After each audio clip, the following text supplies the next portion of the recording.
Just before I get in the video, guys, I just want to get this out of the way that this is my own personal opinion only. So if you don't like it, let me know your list down in the comment section below. And also, I will not be including tags or totem because I do not declare that as a boss fight due to you're only fighting zombies in it. And make sure to check out my Twitch because I do live stream once a week on there. But that's all. So I hope you enjoy the ranking video, and I'll see you at the end of it.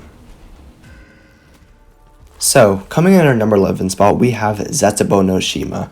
I don't want to put this one here, but it's a little too easy for a boss fight. I mean, you're in such a small area, and you only have to kill thrashers and spiders, and that's really it. And I mean, like, you don't even have to waste a bullet on them if I'm correct. So, it's like, you don't do much to it. Like, I mean, you could just train around so you have to shoot Takio 4 times, and that's literally your boss fight. It takes a good 5 to 10 minutes. I find it too easy, and it doesn't really give a challenge to it.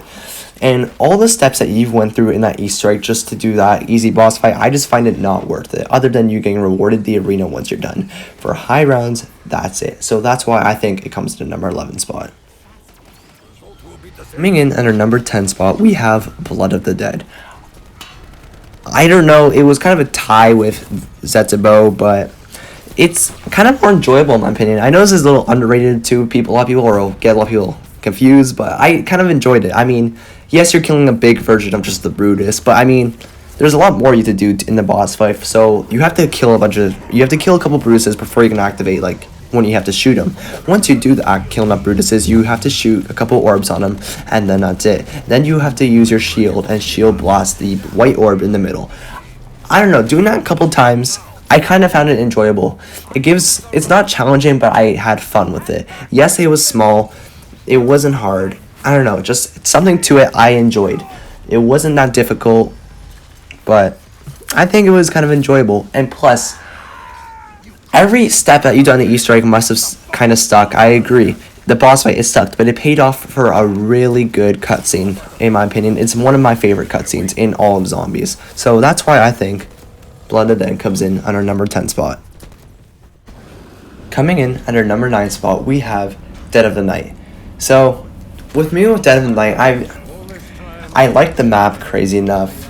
I don't know. Not a lot of people like it, but something about that boss fight, I don't know. I like it, but at the same time, I dislike it.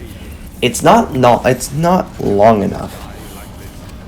It's not intense enough. Like, it beats Blood, it beats Zetsubo. I give it that. But I mean, like, yes, you're shooting the werewolf a couple times. Pretty sick, I gotta be honest. You're fighting a werewolf, but, like, I mean, you kind of fighted that throughout the entire map. Like, this is the only chaos boss fight that I kind of didn't really get too hyped out above. Wow, I hyped on. Wow, that was horrible. I didn't get too hype on. It's just, I mean, it's 3 waves. First wave, you shoot the werewolf. Second wave, you just kill hordes of zombies. Third wave, you do the shoot the werewolf thing again in the chest. It's not much. I mean, third wave, you just need to find the green spot, like the screen box with the 4 circle things, whatever it is, whatever they are. I don't know what they are in the corners, but you let me know. But yeah, it's not much. I mean, it's better than the other 2 I named, but it just doesn't come into the other ones. So that's it for number 9. Coming in at our number 8 spot, we have Alpha Omega. I didn't want to put this here, but I think it has where it belongs. You're fighting the Avogadro. We've seen him in transit. That's not much to explain there. I mean, you're not really fighting him until the final part where you have to get him back in the APD. Really, all you're doing that boss fight is just getting zombie souls. I mean, it's intense. Not really, but there's not much to it. I personally like the boss fight, but I don't know about you guys, but I think it beats those other maps out there. It's just, you're not really doing much. I mean, you're killing Avogadro. Well, not killing him. You're getting him back in the MPD, which is the APD on the final part, where you have to use whatever you can just to push him back in. But I mean, it's a fun boss fight. I enjoy it a lot. It's just, it's not as good as your Gork, Rovi, all that. It just doesn't live up to it. I mean, I enjoy Alpha Omega. I enjoy the Easter egg. I enjoy the boss fight. It just, I think number 8 spot is where it belongs. So I don't hate on it. I don't hate the map. I love the map. Just I don't think it deserves any better on the list. So that is it for number 8 spot. So coming in at our number 7 spot, we have Shadows of Evil. I like the boss fight. I like all of it, but it's too quick. That's what I need to say. It's too quick for a boss fight, honestly. You have people in there like for 30 seconds straight. It's not long enough. I mean, if you just play it out right, you will get it done in no time. You can make that boss fight look like a complete joke. I swear. All you need to do is just literally shoot the Shadow Man and just get that hold something on the button thing, and then now it's easy to it's too easy. And honestly, Shadows of Evil, easy boss fight, and that's why I think it should be at number 7. Coming in at a number 6 spot, I think you all saw this one coming. It's literally Revelations. So about Revelations, it's literally Shadows of Evil, but in my opinion, improved. You have the Margwas, you have the Panzers, you have literally everything coming at you. I mean, it's pretty cool, honestly. You teleport to the boss fight arena, and you need to place your summoning key and fill up souls until you throw it into Sophia. Once you throw it into Sophia, you just need to shoot this Shadow Man a couple times, just like Shadows, and then do the laser beam at him, and that's it. Like I said, you can make it look like a joke once again. 30 seconds, it's done. Like you see in this gameplay, me and my crew literally made this look like a complete joke. I mean, Shadows of Evil, Revelations, they are the most easiest mixture of boss fights. It's just reused and all that. So that's why I kind of think they're back to back. I just think Revelations is slightly better than Shadows of Evil due to the more variety due to the boss fight. So that's why I think Revelations to be at number 6. Coming in at our number 5 spot, we have IX. In my opinion, this is a sick boss fight. You're literally fighting an elephant. And I mean an elephant. That is like the most coolest thing ever. It's not 1, but 2. They are ginormous. You are in such a big boss fight arena, and then you just kill zombies, and next thing you know, a couple minutes later, you see this massive elephant come out, and you just don't see it coming. So you need to shoot its weak spot to get its armor off and do it a couple more times until he dies. Next you know, another elephant's out, but slightly better with his maneuvering. Honestly, I think IX had a really cool boss fight, in my opinion. It was something different and something that I really want to see more in the future when it comes to more boss fights. So honestly, I think this is why IX should be at a number 5 spot. Coming in at our number 4 spot, we got Voyage of Despair. I like Voyage of Despair's boss fight a lot, actually. You're fighting a big eye. That sounds stupid, but honestly, it's cool. It's not because you're fighting the eye. It's because it's a long boss fight. It's actually difficult, and there's 5 waves of it. First wave, you just gotta kill a bunch of zombies, and that's it. Second wave, just kill a bunch of zombies again, that's it. Third wave, things start to change. You are in the hallways of the boat, and really tight, so you need to shoot the eye when he shoots his beam at you, and you just need to do that a couple times, and that's it for the third wave. Fourth wave, same thing, but you're on the side of the boat, so same thing, just shoot his eye a couple times, and that's it. Fifth wave, this is where it gets hard. For the fifth wave, it's the same thing. You need to shoot his eye when he's doing the beam at you, but after that a couple times, he's gonna start charging up his attack, and if you don't shoot him enough in time, he will insta down your entire team. So you have to do that perfectly, or it's game over right there. But if you do that if you do that 3 times, that's it. That's the boss fight. That will take you up to 15 minutes roughly.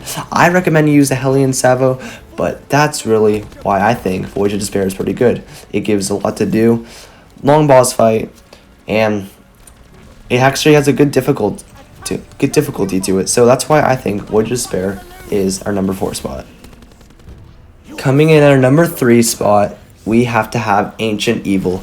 Yes, you guys are gonna be a lot of people are gonna be confused by this, or confused. But hear me out on this one. I mean, it's a pretty sick boss fight in my opinion. You need to kill Pegasus, so you do that a couple times, which takes a bit. And then you gotta kill the Warlord. All in that will take you almost up to a half an hour, which took me almost a half an hour, roughly. It's actually a really hard boss fight. I think I've never had this much trouble with someone on a boss fight unlike this one. You are in such a small place. You have 4 little arenas on the side that you can go to per fight, like per wave. And really, I kind of like the difficulty of this. It's a long one, but it has a challenge that I like. If there is challenge and there is a long boss fight, you have me hooked. It's really enjoyable. Taking Pegasus down takes you a bit. Taking Warlord down, he takes you a bit. He just needs to come over, teleports to you, you get a couple hits on him, he goes back, do that a couple times, and you gotta keep doing it until he is dead. And honestly, I think this Easter egg and this boss fight in general was just completely enjoyable in my opinion. And that's why I think Ancient Evil comes in at a number 3 spot. Coming in at our number 3 spot, we have Gorod Kurovi. Let me get this out of the way. I absolutely love this boss fight. It is my favorite boss fight out of every zombies boss fight I've ever played. First thing is first, you are fighting a dragon. That is the most coolest thing ever. And then after you kill the dragon, you're literally fighting Nikolai in a mech suit. That's amazing, I mean. You have such a big area to fight in that it's absolutely outstanding. So for the first part of the Easter egg boss fight, you need to kill the dragon. And how to kill is Nikolai will shoot a harpoon gun at the freaking dragon. And once you do that, you just go haywire on him with anything you got in his weak spot. Once you do that 3 times, he's dead. Once you've killed the dragon, you move on to the best part about it, Nikolai's fight. And may I say how amazing this is. The music you got playing in the background is perfect for this. You are in Stalingrad with the Russian music playing. Well, the USSR music.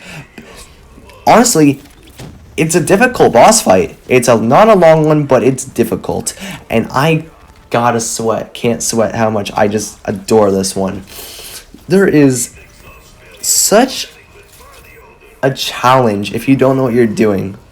But even when you do know what you're doing, it's still the challenge is there. You're fighting manglers, you're fighting zombies, you're fighting those ravage thingies, whatever they are. And you're avoiding the fire too. It's just so much on the boss fight that I actually enjoy it so much. Yes, the Easter egg itself was painful to get to this point. But in the end, it all paid off to the most coolest boss fight and the most coolest Easter eggs cutscene. So that's why I think Gorod Kurovi will be in at our number 2 spot. Now coming in at our number 1 spot, you all guessed it, it is the Reisendrache. I gotta be honest, when I played this boss fight for the first time, I was on my feet. I was hyped. So you're fighting the big keeper. That's right, the keeper. There is 3 waves to it. The first wave is you just get zombies, you place your Ragnaroks in the middle, and you shoot at the keeper's weak spot a bunch of times. I recommend you use the death and taxes, but that's what I say. Second wave, same thing, but there's a twist. You have a hell of a lot of panzers coming in. Depends on the amount of players in your game. 1 player, not that much. 2 players, same, not that much. 3 players, 4 players, it's ridiculous. So you do that, and it's the same thing again. You get more kills to fill up your Ragnaroks, and then you place in the middle, do the same thing to the keeper. Third wave, a whole lot more panzers coming in with dogs spawning it. It's crazy, and I can't sweat how much I love it. All of this is just a blast. It's not difficult, which is okay. It's not that long. It's perfect for people that are not the best at the game or people that are completely pro at the game. It's perfect for all standards of players. And it's just good for a good time. And I absolutely love the Reisendrache's Easter egg boss fight. And it's something that I would never get bored of, even the Easter egg itself. And that's why I think the Reisendrache's boss fight comes in at our number 1 spot. So I hope you guys all enjoyed the video. This one took me a really long time to put together because I had to go back on some maps and replay the Easter egg just to get this gameplay footage. But honestly, I had a great time with this. And that's really it for the video. I will be streaming on the weekend, like I said at the beginning of the video. But I will be streaming on my YouTube too, so make sure to watch that because I will be doing my next challenge video on here. But I'm not going to say it on the video because I am keeping it as a little surprise. So honestly, that's really it for the video. Remember to leave a like and subscribe and comment what your list is in the comment section below. So that's it, everyone, and I'll see you in the next one.